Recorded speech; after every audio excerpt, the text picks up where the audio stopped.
Hey guys, I'm Dusty Harris. And I'm Kayla Platt, and we are from Amazing Race Season 33, and this is Pitstop Podcast. Welcome back to Pitstop Podcast. On this week's episode, we will be talking about Leg 3, Scotland, our second country on this adventure called Amazing Race Season 33. Hello, Kayla. How are you? Hello. I'm excited to be doing this again with you. Absolutely. We're getting the kinks worked out, learning some things. I know. We're no Holderness family with all the gimmicks and tricks. Dude, they're incredible. I know. I wish I had just had half their stuff. This is fun. I enjoy it. It's like our long-distance friendship that we get to have all the time now and experience each other. I couldn't ask for much more. I know, and I will relive this experience over and over and over again. Like, it never gets old. So I know. Yeah. And it'll be on television forever, so we get to be embarrassed for the rest of our lives. Oh, man. But yeah, so Scotland, peeps. Just picking up right where we left off.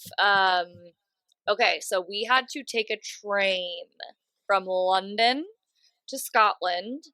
So yeah, we're going into leg 3. We're going to a new country. What are your thoughts?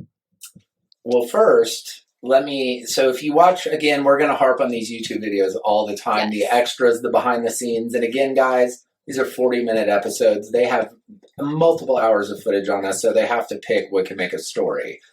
So if you watch these extra videos, you see Ryan and I having a chat that I'm his 23rd cellmate of his career, which, I hope I was his favorite. I don't know if that's the truth, but that little train car, you have no idea. It was the first time I've ever experienced a train, Kayla. I sat on the top bunk and stared at the ceiling the whole night as that thing rattled across countries I knew nothing of before we got to Scotland. And so when I get there and leg 3 is about to begin, it's early in the morning. We're all preparing ourselves. I am 1, brain dead, frazzled, 2, happy to be alive, but 3, I know it's coming due to the clue that was presented to us. Make your way basically to a parking lot and find your keys on a windshield. And so that kind of shapes this whole leg and the monster in the room, and it was self-drive time. And we're going to get into this. But really, I was petrified, exhausted before this monster legs even started. And so what were your thoughts when you see we are self-driving? Yeah, so, first and foremost, I want to touch on what you just said is we only had that train ride to sleep.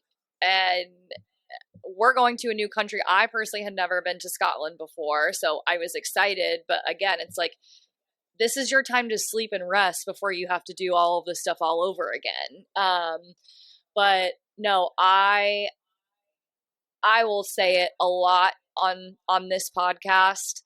Self-drive is so hard on the Amazing Race. I was absolutely petrified. And I would like to elaborate on why I was petrified. I actually know how to drive stick, so I wasn't afraid to do that per se. Unfortunately, my partner, she did not know how to drive stick, but she wasn't as confident in navigating either. She didn't know how to read a map. So we were both nervous. Like, we were both just like addressing the obvious of, okay, like, we're just going to have to kind of grind this out and figure it out as we go. But I was absolutely scared shitless because. Are you the better navigator of the two? Yes. Is that why you decided for her to drive? Okay.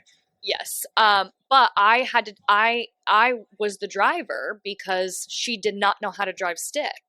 So we were just like, okay, like, she can figure out navigating as we go, we'll talk about that. But no, guys, like, it doesn't matter. I started driving stick when I was probably 13 or 14. My dad had a little manual Jeep my entire life. So, but we were on the opposite side of the road. The stick is on the opposite side of the car. So I'm doing it with my left hand. And you have a camera person in your face, the audio guy in the back, so it's like I have 3 people that I'm driving around that I'm being recorded the whole entire time, and I'm supposed to remember every time I turn or I'm told to do something navigation-wise. Oh shit, like, wait, which way do I look for the cars again? It's you'd like to think that as the day goes on, it gets like more like second nature to you, but no, it does not, folks. Absolutely not. I was white knuckling like the whole time. Like, yeah, I was scared. I, just like you, I got little to no sleep. I was just like, dear God, again, let's just not be last. But now I had the added stress of like, don't freaking kill us in this car. Yeah, I mean, literally, it's unbelievable to release. Basically, they released the hounds in a city, putting us on the other side of the car. Yeah. I mean, for us, it was a no-brainer. I can't navigate myself out of a paper sack, Caleb. Literally, if you gave me a map that had 2 turns, I would go the wrong way off the map and be in the wilderness. So that actually shocks me. A background story of Ryan, too. He is a connoisseur of driving. He loves sports cars and just knows everything about them. And so, not that we ever drove sports cars, I think it kind of tore his heart out a little bit that he didn't get to drive the majority of the time, because I just told him, I go, this is a fatal mistake. If you let me navigate us, we are going to end up driving off of a cliff into the ocean and perishing. With the cameraman and the sound guy in the car, we're going to have the security guys after us. Not good. And so our decision was made. I forced this hand. There was no decision. This is the only option we have, or we are in big trouble. Yeah. And so multiple times throughout this season, you're going to hear me scream Magellan to Ryan, because he is very good with a map. His dad and him, when they were younger, went on all these adventures, and his dad was very adamant that he used a map, even when navigation was out. And so, again, Bill coming into play to make Ryan the Amazing Race specimen that he is on this show. And so I was in the same boat. We both could drive stick just fine. And after a bit, but shifting with your left hand and steering with your right and making left turns, it's like I'm going into oncoming traffic, but you're not. Yes. Terrifying. In roundabouts, guys, you have no idea. Turning left into one, it's unbelievable. Oh, and okay, now terrifying. Imagine having to go through a roundabout with someone who doesn't know how to navigate, telling you to go left or right as it is, but then also having to tell you to go the first, second, or third exit on the roundabout. Like, guys, like, this is honestly a recipe for disaster. And again, we've said it a couple times, but the Amazing Race is sending out or posting these YouTube videos with a little bit more content of each leg. Again, they only have an hour. They have 11 teams, now 10, that they have to fill this episode with, so they can't share all of the mayhem and the madness that was leg 3. But luckily on these YouTube videos, they do give a little. So before we get into the first roadblock, which is the bagpipes, guys, we were sent on a trek, okay? Like, this wasn't just drive 10 minutes to go do these bagpipes. Like, we were sent through Scotland, okay? So with that being said, I have to kind of, I guess, address something. Sorry, guys, I'm adjusting my light. My apologies. You're fine. We're learning, guys. We're still learning. Yeah. Technical difficulties. But no, this is super embarrassing because, again, I'm like, oh my God, I know how to drive stick. I'm great at driving stick. Yada, yada, yada. In England or in Europe, the reverse, there's a little piece that you have to release on like the shaft of the damn thing. I forgot about that. Yeah, I forgot. Guys, for the first like 4 hours, maybe more, of this self-drive leg, I did not know how to reverse the car. So on this YouTube video, you see Raquel has to physically push the car. I was like, Raquel, you have to get out. I got to put it in neutral and you have to push it. And she's like, ha ha ha. I'm like, no, I'm dead serious. Get your ass out of the car. You got to push it. Like, I can't figure this out. So it was really funny in the beginning, but then it obviously started to add stress to our race that day because, I mean, you had to parallel park at times. I'm like, how am I supposed to parallel park when I don't know how to put the car in reverse? Yeah. So I eventually figured it out, not by myself, unfortunately, but like I literally was like yelling at these like construction guys, and I was like, can you please come show me? Like, I was like, come to the car, you know, like, again, spreading COVID, sorry.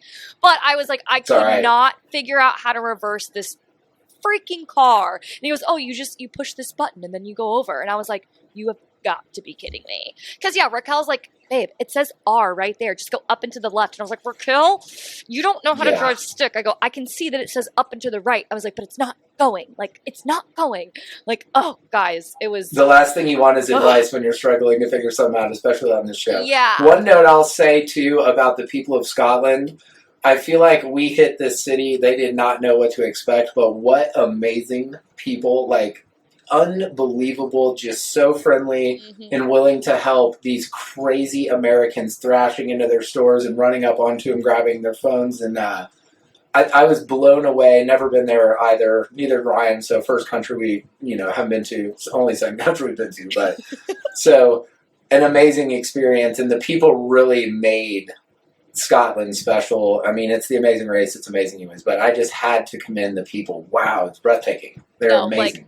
And not only were they friendly, but they were also so patient. Like, I don't know about you, but I could not understand a word these people were saying. Like, their accents, y'all, were just like, I mean, it's not like The Outlander, that show where they have like this really cute, understandable, like Scottish accent. Like, this was full blown another language, and they were just speaking English. But I was like, I don't know what you're saying. I'm like, can you repeat that? Yeah, under the stress of everything as well. Like, please just tell me. Here, I'll use your phone. Just hand it over. Yeah, here, let me just take that. This one guy literally even printed directions, which we still were not able to figure out navigation-wise. But it's road signs there, too. Very minimal, if existent at all. Crazy. No. They were very hard to navigate. They were on, like, the brick. So if it was, like, a brick building, it was, like, sketched into the brick. But it wasn't, like, painted in white or black to where it stood out. So it's, like, unless you knew to look on the brick, which we did not, like, there were just no street signs. Guys, it was... I will beat it. I have wine. I have wine for this one because reliving it is actually giving me anxiety and stress. This was the hardest thing ever that I have had to do is drive in another country and be navigated by someone else for $1 million. Anywho, so we'll get into it. We're coming to our first roadblock of the leg. Again, guys, a roadblock is, both partners have to do it. Oh, no. Sorry. Guys, wine. One does it. What, guys? This was a rough leg for me. So in the clue on a roadblock too. So it's very vague. Your first clue when you look at it, you have no idea what to expect, but you have to make a decision. It's either me or my partner. And you have to, I mean, you just don't know. It could be what you think it is, but it could be something completely different, which is terrifying. And so going into this roadblock, you hear the bagpipes. How did you guys choose who was going to do it? So we actually had a strategy going in, which I think a lot of the teams had the same strategy. Is you kind of want to go one for one to where, because there's a limit on how many each partner can do. So she had done the male one. So I, in theory, was supposed to do the bagpipes, but as I just ranted for 10 minutes about how hard this self-drive was, and I didn't know how to reverse the car, she was telling me to just put it in R. Like, I was very stressed out. So I was like, I can't do this one, Raquel. Like, can you please do it? Like, it was just... Guys, the self-driving was just so stressful. So yeah, going into it, in theory, it was supposed to be me, but thank God Raquel stepped up and she was like, yeah, I can do it because I was just so stressed. So, I mean, ultimately, like, that's essentially why she did it. But yeah, like, why, like, how did you and Ryan decide, like, how to do it? So, pretty similar to you guys. Ryan had done the male challenge, the little raccoon he is trashing around in there. And so, we kind of had a talk beforehand too, like musical instruments, if it presented itself, it wasn't definitely going to be our favorite choice to do. But I kind of felt that, I could handle it if need be. I've played with some guitars and piano, not a lot, but enough where I was like, okay, he did the first one. And if you see on episode 2 how excited Ryan is patting me on the back, that he's not doing it. But again, my partner, why we mesh so well, if you notice, he's like, just do it one step at a time, calm down. He knows I run 1,000,000 miles an hour. He is the Zen master. His only job is just to make me breathe a little bit. And so hats off to you, Ryan. And so it was my turn to do it. And guys, building a bagpipe first of all, the instructions. We've heard words that it was an IKEA instruction. That is doing it so much justice that it's not fair. It looked like a cave drawing from the AD, BC, whatever it may be, from literally the first human beings that walked the planet. And so when I first saw it, I basically had a panic attack. And when you watch the episode, about the only thing that I got right was putting the bag on first. After that, it was an absolute nightmare getting it together. And so your first build challenge, I don't know what to think. And I'm so lucky that Spencer and Anthony were there, and Spencer was doing this as well. And so I really leaned on him to get this done and, finalize my bagpipe. And so I do have to give a little cap tip to Mr. Spencer. I appreciate you, brother. But once I got through it, and again, something else they didn't elaborate is it looked like we just had to, play a little note.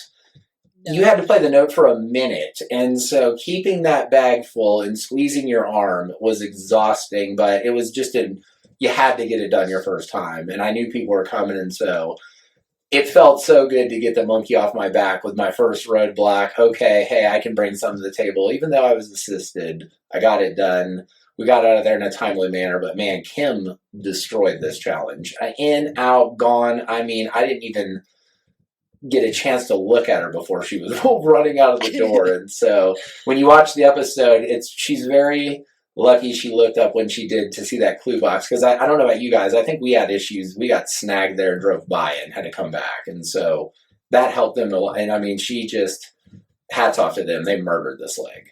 No, I literally, I obviously, as I rewatch the episodes, I make notes just of the things that I'm noticing. And the first thing I put in all caps was Kim, bagpipes, slaughtered. Because again, we actually didn't see you guys. You guys were so far ahead of us. But so I didn't know how any of you guys did, which was also nice to see that you guys were working together. We will talk about that in a second.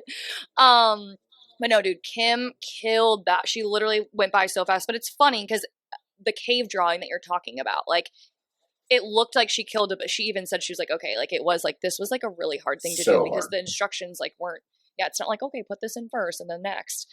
But also, guys, you all sounded like cats were being murdered. I get you had to hold the note for a minute, but I was God, you guys all, this is not, I mean, I would like to say that they were being generous. The beauty of it is it's effort. You got to give it effort and, exactly. Just show them that you care about what's going on. And so I willed my way through it.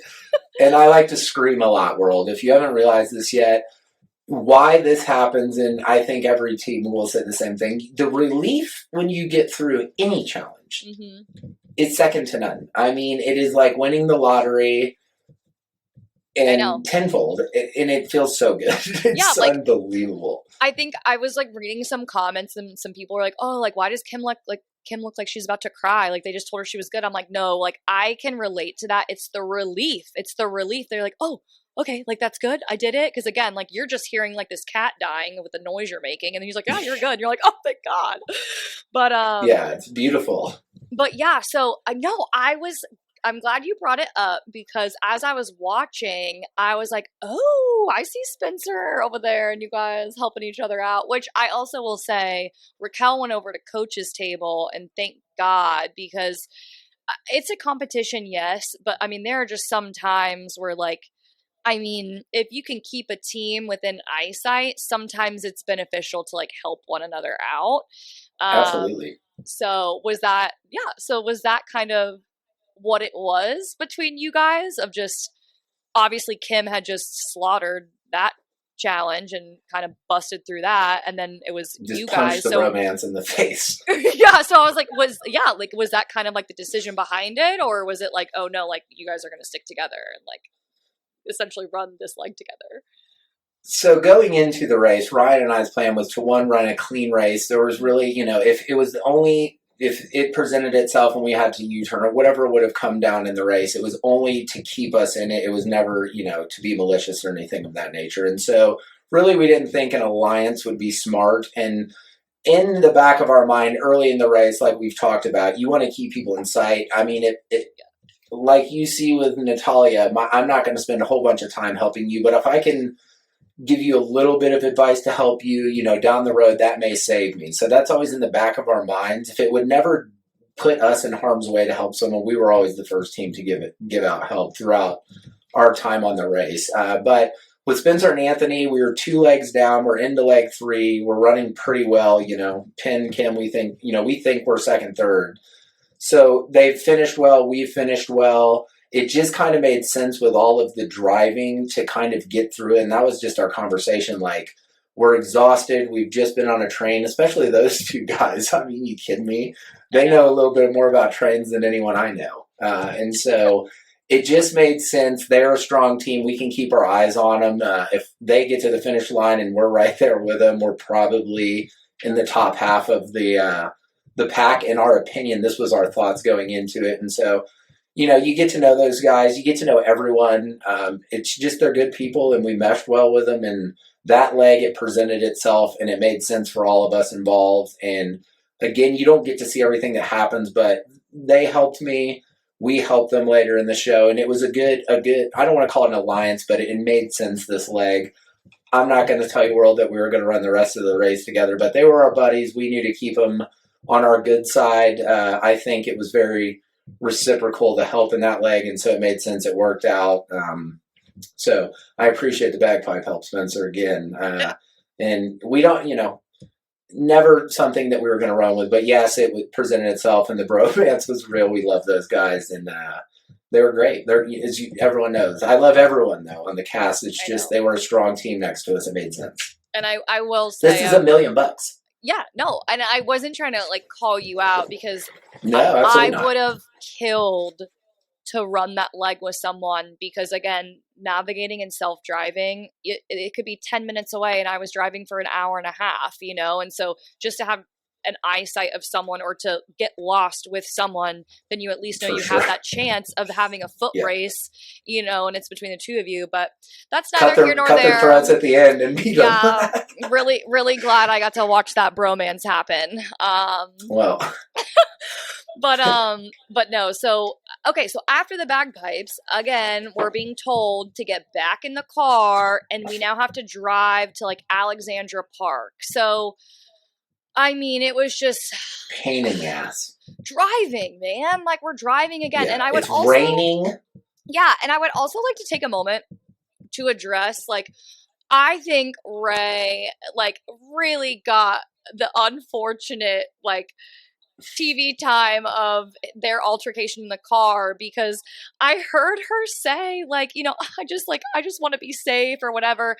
Guys, I can say me and Raquel had the same kind of conversations in the car. I'm sure you guys did. For sure. It's just it's terrifying. That was just so hard. So I mean, it wasn't just Ray, guys. I mean, it really wasn't. And then anywho, we get to Alexandra Park, and we go to our detour.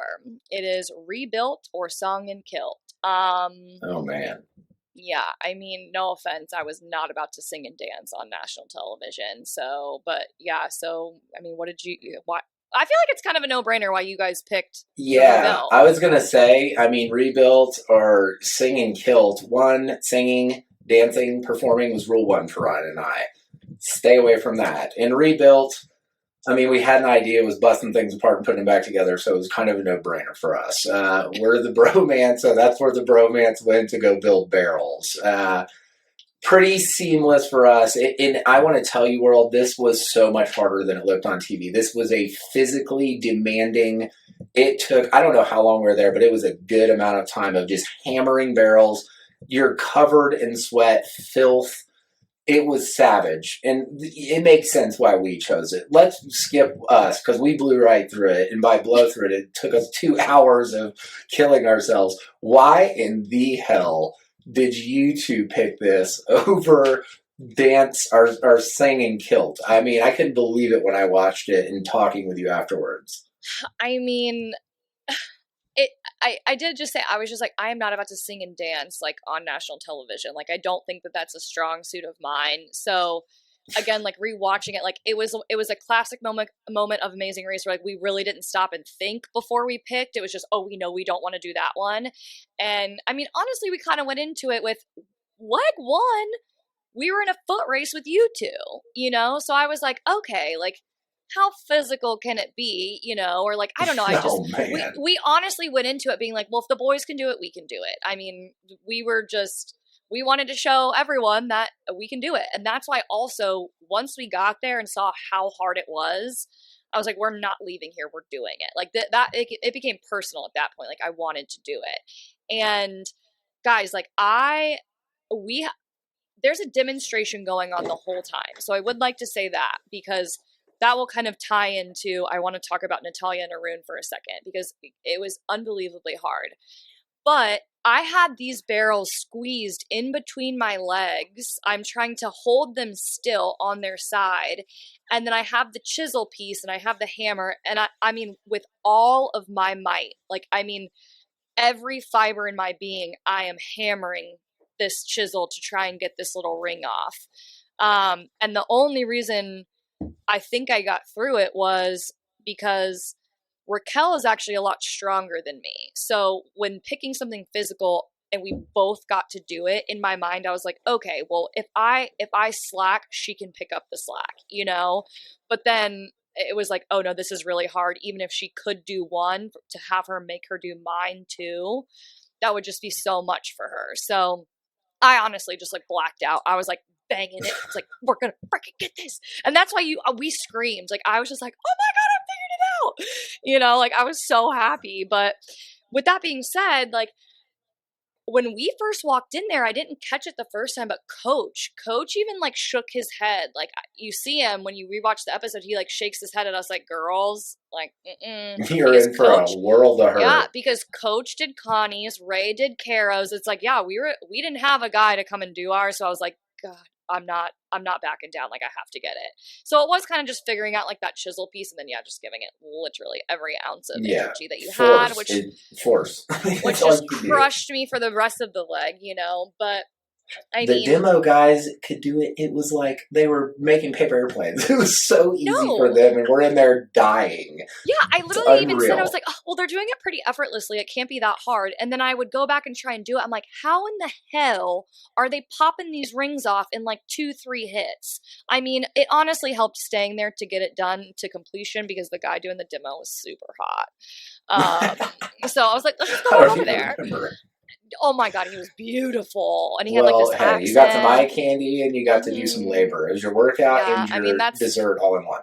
Yeah, that's the honest answer of why we chose it. I just knew there'd be some hot burly Scottishmen in there. That's right.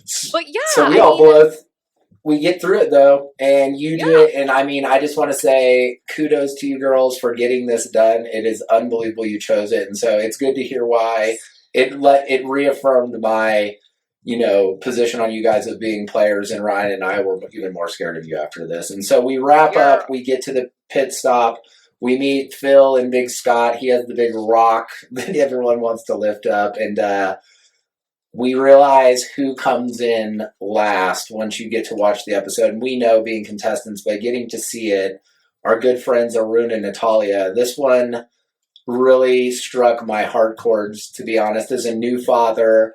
For him to be so down on himself, thinking he let his daughter down, but then to see the love of his daughter and for her to just support Arun through that, because guys, things can go bad in this and it can get bad quickly for you. And you don't want to be the one to let your team down. And so just as a new father, Arun, Natalia, man, to lose you guys, you literally are the positive vibe in the cast. And I just love you both, and just to see that, I sent you guys a message. It was truly beautiful to see a father-daughter communicate like that. I know you didn't go out on the terms you wanted to or how you wanted to, but it truly was beautiful, man, and I love you guys, and, we're going to miss you. No, what are your thoughts seeing them go out? I was devastated because, again, like, Arun and I had a chance to talk. Like, we were like the super fans of Amazing Race, they were essentially another like average Joes. And like, this was like a once in a lifetime opportunity. And then just to see it firsthand, I honestly like kind of carried a little bit of guilt because we were there at the barrels with them. Looking back, it's a lot easier to point out like where the mistake was made. Again, there was a demonstration going on the whole time and they were hammering down on it. But Yeah, it was super hard. So it's so hard to say in hindsight, like, they would have stuck it out and not had to drive to another thing. It's like, where did it go wrong? Was it driving to get to the song and dance, or was it how long it took them to do the song and dance?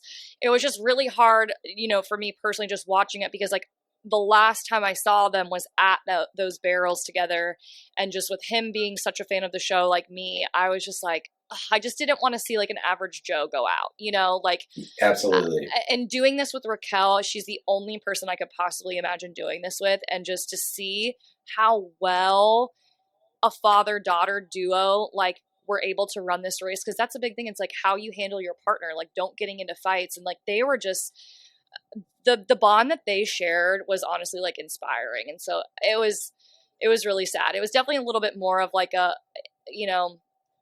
I don't know, it was just sad. I didn't like absolutely it. but we again, love you guys. Yeah, and we're going to fight for you as we move forward through this season. But again, beautiful guys, we love you. We miss you. And thank you for competing with us, because you were amazing competitors. Yes. So we wrap up this leg.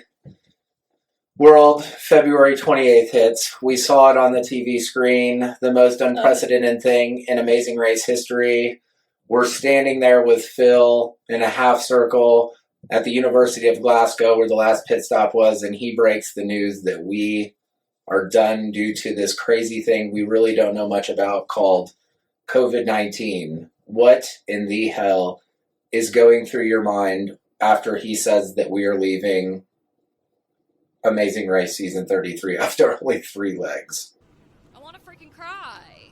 Like, this is a one-time opportunity, and I'm just looking at all these awesome people, and you hear like, oh, we're going to suspend, or we're going to send you home, and literally all I'm hearing is, well, that was my one shot, like I was devastated. It was like we finally, moving into leg 3, you're having a little bit more time each leg to interact with different teams and kind of get to know them and create bonds and memories. And what I said about the family thing, I wasn't lying. Like, we all share an unbelievable similar experience that very, very few people ever in this world get to do, and ours got cut short is all I was thinking. I mean, what were your thoughts?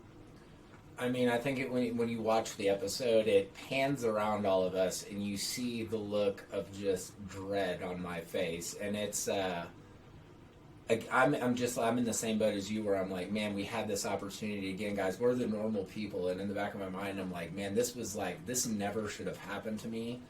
It has happened, and now it's gone, and I'm like, I was blessed for the opportunity to experience what I did, but in the back of my mind, I knew it was over. And the hardest part about that, like you said, was, we're just starting to get to know all of you guys, and you do become a family with these people, and it's experiencing something that you can't explain when you go home to your friends. It's like you try to, and it doesn't make sense when you explain it. It's because you didn't live it. And so you'll hear us talk multiple times, when you're at home watching it, judging us, it's not what you think it is, because we were those people. We were just normal fans not too long ago, but we're telling you as people who have just done it, it is so much harder than you think. And all the work that went into it to go do this, to take time away from our families and work, and to just think that was in vain, and to not get an opportunity to finish and spend this time with my friend that meant so much to me. I mean, I was devastated. But I do have to commend the Amazing Race, CBS, everyone involved, because once they got us home, after everything, we realized the severity of what was happening in the world. To do what they did, I mean, I have to commend them for making the decision to do it. And I think I speak for the whole cast. When we were told, we were all like, we've been stuck with every needle you can imagine, this, that, what in the hell are you talking about? But to get home and then realize the severity and where we were at in the world, let's be honest, it was in the hotbed of it. And so they got us out safely, so I'm blessed that it worked out the way it did. And that leads up to the most amazing opportunity that it presented for us to come back 19 months later, guys. The longest pit stop, unprecedented in the world of television, especially a show like The Amazing Race. I think this is the best time ever to put a pin in today's episode, and just to let you guys know, we appreciate you tuning in, and what's coming after this Wednesday, tune in, because it's a game changer. Lives have changed. The cast, there's different moving pieces. It's going to be a whole different animal, and the competition is fierce, and Switzerland is something to behold, guys.